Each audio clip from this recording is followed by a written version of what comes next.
अस्सलामुअलैकुम स्टूडेंट्स, मैं सैयदा मोमिना बुखारी हाजिर हूँ आपके सामने एक न्यू टॉपिक के साथ। जैसा कि प्रीवियस वीडियो में मैंने आपके साथ फोटोसिंथेसिस का जो प्रोसेस था उसको एक्सप्लेन किया था, और जो हमारा चैप्टर नंबर 1 था उसका हाफ तो हम कवर अप कर चुके थे। नेक्स्ट अब जो है हम उसका टॉपिक फोटोसिंथेसिस का जो प्रोसेस है उसका जो सब टॉपिक है हम उसकी बात आज करने जा रहे हैं, जो कि adaptation in leaf structure for photosynthesis है। इसमें हम लोग बात करेंगे कि कुछ जो फैक्टर्स होते हैं, जैसे हमने प्रीवियस वीडियो में एक्सप्लेन किया था मैंने आपको, फोटोसिंथेसिस में के प्रोसेस में कुछ फैक्टर्स अफेक्ट करते हैं, वैसे ही लीफ के स्ट्रक्चर पे भी कुछ जो चीज़ें होती हैं वो डिपेंड करती हैं। अब वो क्या चीज़ें हैं ये मैं रीड करती हूँ, साथ साथ आपको एक्सप्लेन भी करती हूँ। उसके अलावा भी अगर आपको चीज़ नहीं समझ आएगी तो आप कमेंट बॉक्स में ज़रूर पूछिएगा। तो फर्स्ट पॉइंट हम रीड करते हैं। The blades of leaves are flat and absorb maximum light required for photosynthesis. जो ब्लेड होता है, जो फ्लैट पोर्शन होता है लीफ का, वो अगर ब्रॉड होगा तो वो क्या करेगा, लाइट को ज़्यादा एब्जॉर्ब करेगा। अगर छोटा जो लीफ होगा उसका जो ब्लेड ऊपर जो फ्लैट पार्ट होता है, जैसे लीफ, ये हमारा लीफ है एक प्लांट का, तो ये जो पूरा एरिया है, ये पूरा एरिया, इस पूरे एरिया को हम कहेंगे ब्लेड।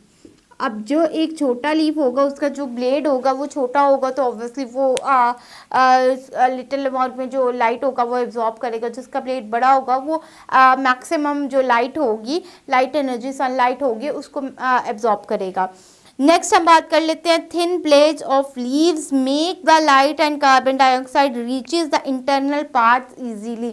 अगर ये जो ब्लेड होगा इसका जो स्ट्रक्चर होगा वो थिन होगा तो वो कार्बन डाइऑक्साइड को और लाइट को बाकी पार्ट्स तक पहुंचने में हेल्प आउट करेगा, बाकी सब पार्ट्स तक पहुंचने में इजीली उसको हेल्प आउट करेगा। ये अगर थिन होगा ब्लेड तो ये जो कंपोनेंट्स हैं वो फोटोसिंथेसिस का जो प्रोसेस होगा उसके लिए जिन जिन पार्ट्स को, इन चीज़ों की, इन कंपोनेंट्स की रिक्वायरमेंट होती है उन तक आसानी से पहुंच जाएगा। जबकि अगर थिक हो, थर्ड पॉइंट भी से ही हम लोग कर लेते हैं डिस्कस।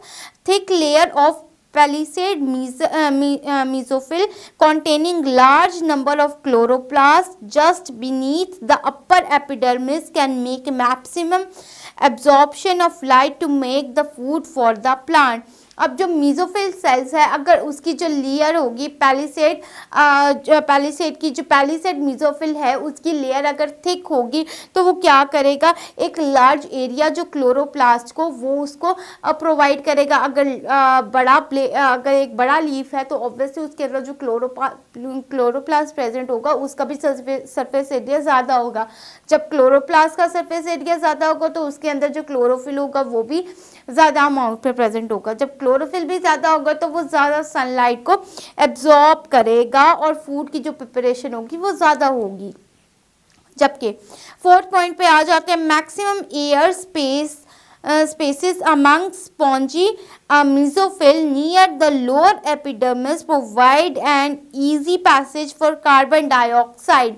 अब जो मीजोफिल सेल्स जो होते हैं, स्पॉन्जी मीजोफिल सेल्स जो होते हैं, इनके जो बीच में जो एयर स्पेसेस होती हैं अगर तो वो ज़्यादा होंगी तो कार्बन डाइऑक्साइड जो होगी वो इजीली सर्कुलेट कर जाएगी। लेकिन अगर वो जो एयर स्पेसेस जो होंगी वो नैरो होंगी तो जो कार्बन डाइऑक्साइड है वो इजीली मूव नहीं कर सकेगी और जो प्लांट है उसके अंदर डिफ्यूज़ इजीली नहीं हो सकेगी।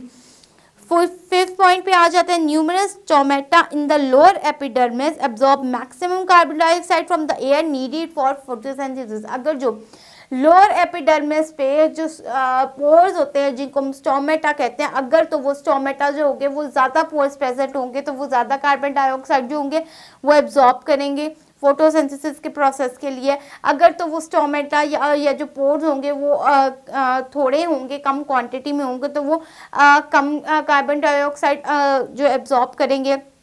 अब जब कम होंगे, कम कार्बन डाइऑक्साइड जो होगी वो एब्जॉर्ब करेंगे प्लांट, तो फोटोसिंथेसिस का जो भी रेट होगा वो भी आहिस्ता होगा। जबकि ज़्यादा कार्बन डाइऑक्साइड जब जारी होगी तो वो जो फोटोसिंथेसिस के रेट के लिए कार्बन डाइऑक्साइड एक रिक्वायर्ड होती है जितने अमाउंट में, वो जल्दी जब स्पीडीली जाएगी तब वो जो फोटोसिंथेसिस जो होगा उसका भी रेट तेज़ हो जाएगा।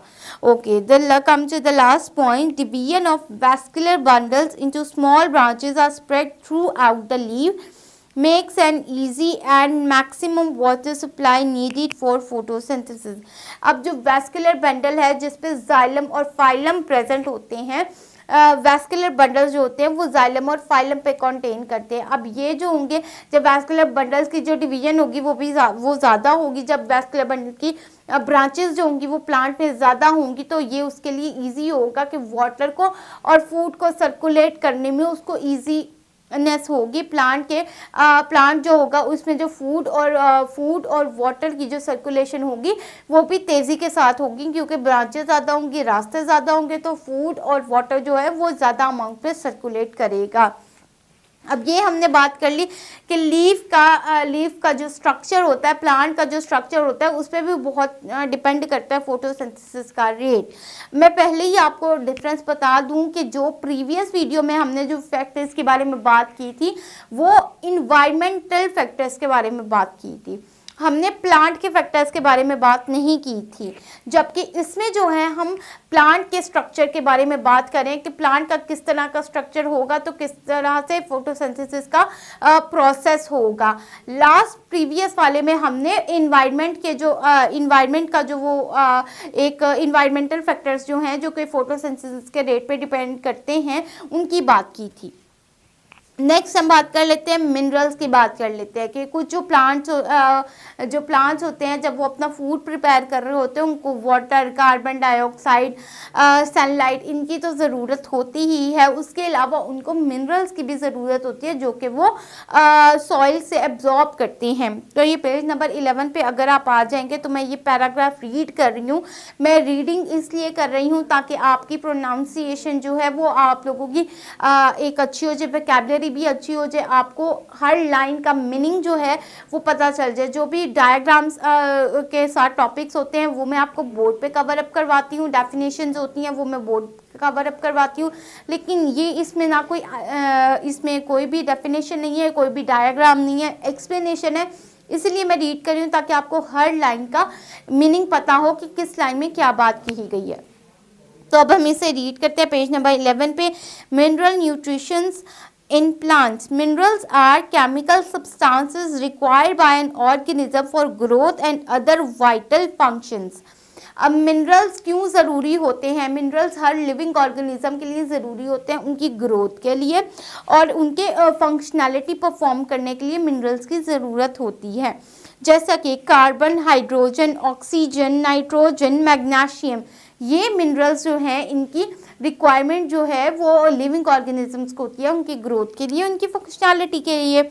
Are the nutrients required by the plants in large quantity, एक बड़ी क्वांटिटी में, लार्ज क्वांटिटी में इन न्यूट्रिएंट्स की प्लांट्स को रिक्वायर्ड होती है फोटोसिंथेसिस के लिए, उनकी ग्रोथ के लिए।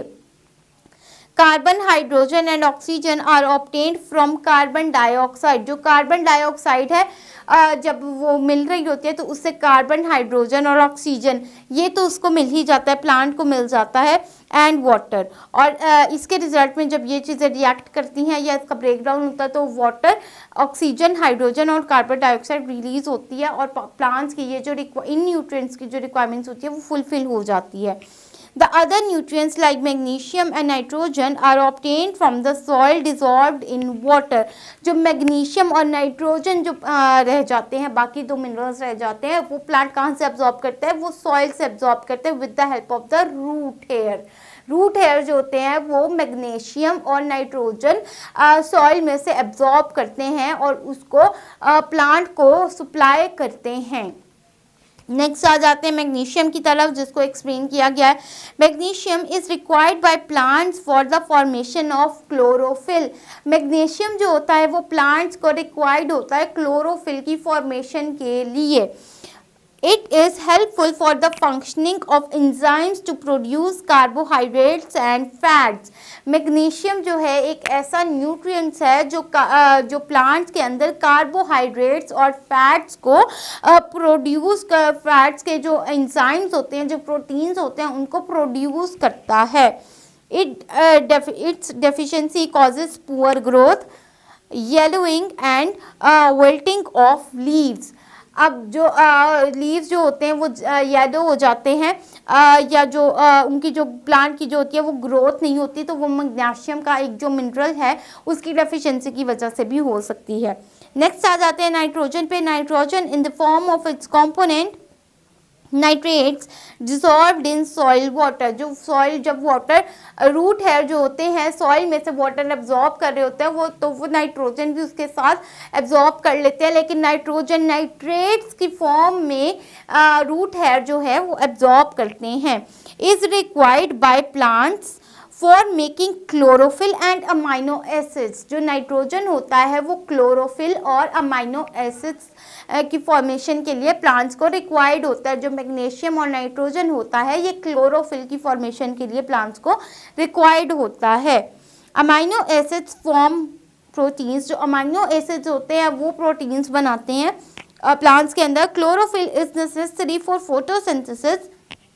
ऑब्वियसली जो क्लोरोफिल है वो फोटोसिंथेसिस के लिए प्रोसेस के लिए ज़रूरी है क्योंकि उससे तो लाइट एब्जॉर्ब करनी है क्लोरोफिल ने.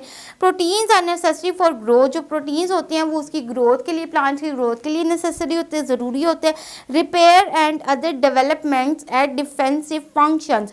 जो प्रोटीन्स होते हैं वो उनकी ग्रोथ के लिए और डेवलपमेंट के लिए भी ज़रूरी होते हैं. Deficiency in nitrogen makes the leaves pale green और येलो. जो प्लांट्स होते हैं उनका लाइट ग्रीन कलर हो जाता है या येलो कलर हो जाता है, तो वो भी नाइट्रोजन की डेफिशिएंसी की वजह से हो सकता है कि एक स्पेसिफिक अमाउंट जो उनको रिक्वायर्ड है वो उनको नहीं सप्लाई हो रही, इसीलिए जो प्लांट जो हैं वो ग्रो नहीं कर रहे या फिर वो वीक हो रहे हैं. It affects the rate of photosynthesis and growth in plant. जो ये भी जो मिनरल्स हैं फोटोसिंथेसिस के रेट के लिए एक रोल प्ले करते हैं. यहाँ तक हमारा जो है टॉपिक 1.2 फोटोसिंथेसिस का वो कंप्लीट हो चुका है. इंशाल्लाह ताला नेक्स्ट वीडियो में हम रेस्पिरेशन का जो टॉपिक है वो स्टार्ट करेंगे. तब तक के लिए मेरी वीडियो देखते रहिए. Stay blessed. अल्लाह हाफिज़.